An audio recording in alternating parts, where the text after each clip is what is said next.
commitment, I had courage, I had generosity, I had passion, relationships, and then self-discipline. And these are out of the qualities book? These are all out of the qualities book. Okay.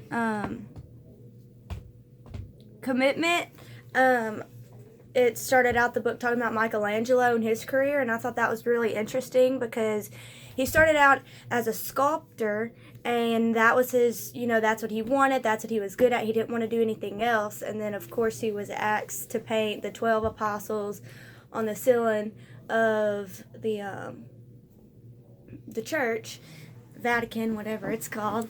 But he really didn't want to do it because, he was trained when he was little in painting, but that was not where his passion was. He really enjoyed sculpting.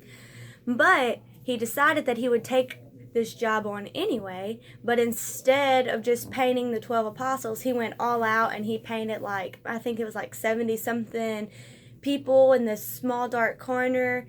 And it took him over 4 years to do, but he wholly committed to this. And after that, from just staring at the ceiling, laying on his back, his eyes and stuff kind of started to deteriorate. I guess it just messed his eyesight and stuff up, but he committed all the way. And he didn't just do the job halfway, but he committed all the way, and he inspired other artists and stuff like that.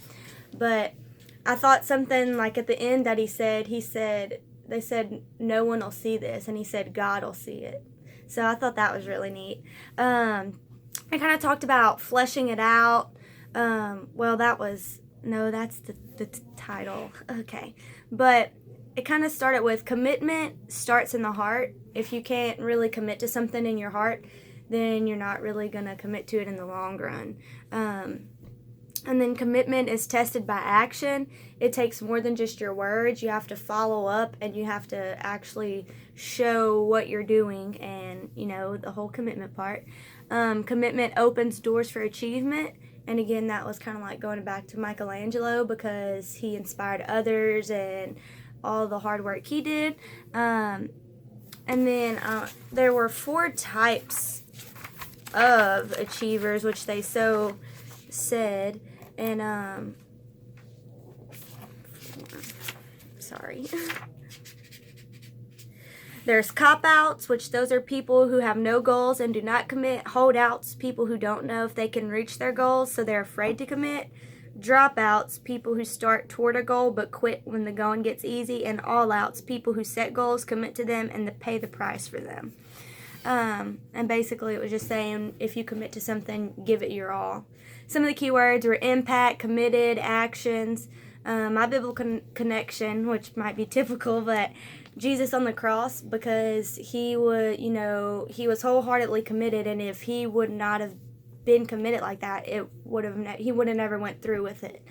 But he sweated blood when he was in the garden, so that is the ultimate example of commitment. Puns, I'm not really sure about. I didn't have one. And then the movie clip I used is from We Are Marshall. I've not actually seen that movie before. It was put on in 2006, but it was the clip from the movie. It was basically 6 people had died, and this coach had all of his team members lined up, and we can watch it if you want. But the coach had all his team members lined up, and they were grieving and stuff, but he was just basically saying, give it your all, commit, don't let this stop you. You got to go all in, kind of thing, on the field. So that's okay. Good job. Do you want to